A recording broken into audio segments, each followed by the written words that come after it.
Hi guys, so today we are going to talk about some 6 or 7 techniques and strategies that you can use for your CFA or FRM prep. First thing is your habit or daily routine that you want to create, because for CFA you're easily studying for 2 years or FRM a year, whatever it is, it's a pretty long amount of time and you want to create that routine. Stick to it unless there is a real emergency you want to try and stick to it. Maybe it's 2 hours of prep in the morning and an hour after you come back from work, or it could be whatever it is, but make sure you have that study plan and when you're going to study laid out, how you're going to review, and how you're going to use those audio notes for your commute. All of that has to be integrated and you stick to your routine, right? Make sure if you want to deviate, you get back to it this next day itself. Very important. It has to become almost like a muscle memory. Like as soon as you wake up, this is the time I want to prep. Make sure you do that, right?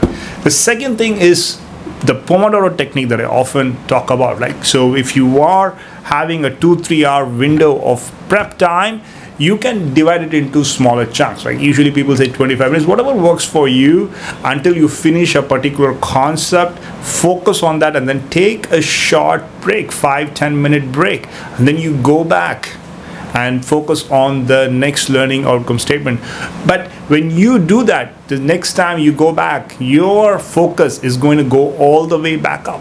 Really powerful stuff. This one works wonders. Like I've seen someone like sitting in one place for 2-3 hours and then they have not really made progress. But then when you tell them you study focus for 30 minutes and then you take a break, take a 10-minute break, then that 30 minutes they are really focused. And when they take that 10-minute break, but make sure you take the 10-minute break, you step out, you don't sit there, you take a break, as in you have a tea, you go for a walk, you listen to music, but don't study. And then when you come back, your brain is refreshed, that your peak performance in terms of retention, etc., is brought back and you're able to retain a lot better.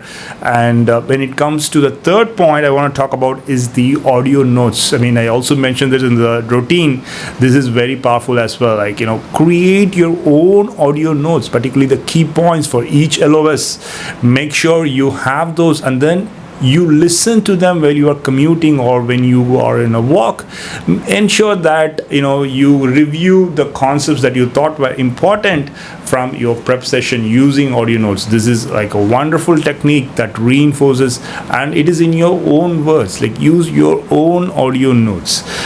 Alright, the last one is the questions. So practice a lot of questions. We keep saying like minimum 3,000 questions, which means every day 10 to 20 questions a day. And this doesn't have to be part of your prep. Like, you prep, you solve the end of chapter questions. But apart from that, like, you can, whenever you have a break, spend 10 minutes. These are called like micro slots where you can study for 10 minutes wherever you can find them. During your lunch break, you take 10 minutes off and then you solve 3 problems. And then maybe early morning, like just before you have some time waiting for your train or waiting for the Uber to come in, at that time you can still solve a couple of problems. You keep doing that 4-5 times during the course of the day, 10 minutes. That's all you need, and you can easily solve 10 to 20 questions. Keep doing this for your prep, throughout your prep, 6-9 months, and you have solved 3,000-4,000 questions in addition to your prep. Like, so what you're reading in your blue boxes, etc. Apart from that, you have solved quite a few. That's just going to make a huge difference.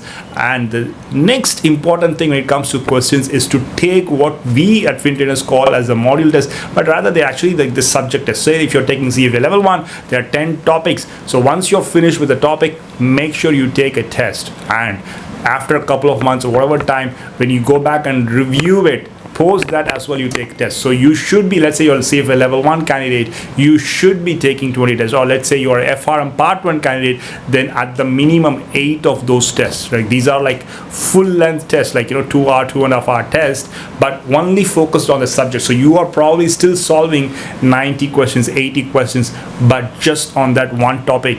Excellent way to make sure you understood and for you to know where you stand. So if you're not getting the 70-80%, go back, study, review, and in the next text crack that particular topic.